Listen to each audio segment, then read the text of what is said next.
अच्छा, 2 से अधिक 3 या 4 बच्चे पैदा करने के पीछे पंडित धीरेन्द्र कृष्ण शास्त्री हिंदू राष्ट्र की दलील दे रहे हैं। दूसरी तरफ उनके हिंदू राष्ट्र के राग पर अब एक नया विवाद छिड़ गया है। सवाल यह उठ रहा है कि हिंदू राष्ट्र की मांग पर अगर कार्रवाई नहीं होती तो जो लोग खालिस्तान की मांग कर रहे हैं उनके खिलाफ कार्रवाई क्यों हो। सवाल यह भी उठ रहा है कि अगर कुछ लोग एक मुस्लिम राष्ट्र, एक और मुस्लिम राष्ट्र की मांग करें तो क्या होगा। अब पूरे शरीर में उठा पटक करो इसके, पूरे शरीर में उठा पटक करो इसके, बाकी प्रेत जितने पीछे हैं सबको मार लगाई जाए। हिंदुओं की ललकार होगी, आ रहा फिर से वक्त मेरे यारों, जब हर जगह सनातनियों की भरमार। दिन रविवार, जगह मध्य प्रदेश का छतरपुर शहर। रामचरितमानस मैदान में श्री राम सेवा समिति ने अपने दफ्तर का उद्घाटन किया और इस मौके पर बागेश्वर धाम के बाबा पूरे जोश में नजर आए। हिंदुओं की ललकार होगी, वीरों की दहाड़ होगी, हिंदुओं की ललकार होगी, आ रहा फिर से वक्त मेरे यारों, जब हर जगह सनातनियों की भरमार। बाबा सनातन धर्म से शुरू हुए और देखते ही देखते हिंदू राष्ट्र पर आ पहुंचे। देखिए धीरेन्द्र शास्त्री ने कैसे हुंकार भरी। लेकिन अभी आप बड़े कंजूसी के साथ बैठे हो। भारत हिंदू राष्ट्र की, भारत हिंदू राष्ट्र की। हमें सड़कों पर निकलना पड़ेगा। और एक बार फिर हर बार की तरह धीरेन्द्र शास्त्री ने अपने भक्तों से आंदोलन की राह पर निकल पड़ने का आह्वान किया। हम तुमसे अब कहेंगे कि अब बातों से काम नहीं चलना है, अब तुम्हें सड़कों पर निकलना पड़ेगा। अब बाहर निकलना पड़ेगा, बाहर निकलकर जगना पड़ेगा। अब सनातन के लिए तुम्हें कुछ करना पड़ेगा, चाहे पुरुष हो, अवीर रूप में हमारी माताएं हो, अब सबको जागना पड़ेगा।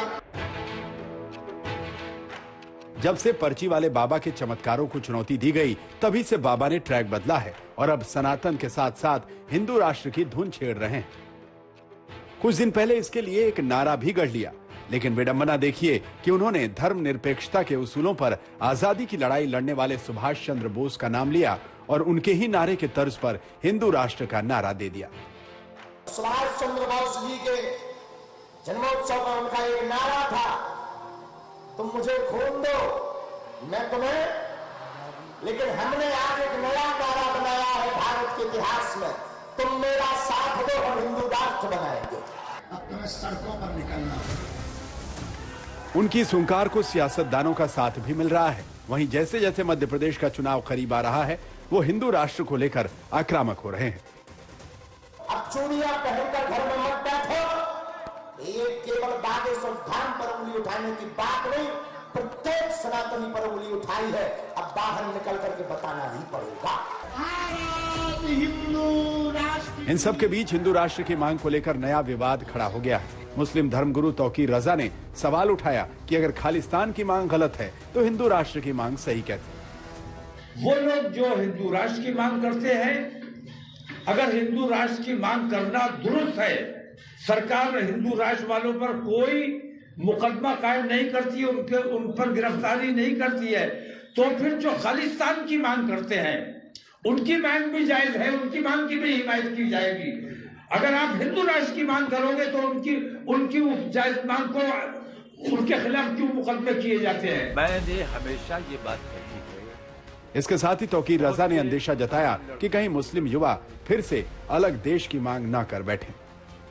हमें अंदेशा इस बात का है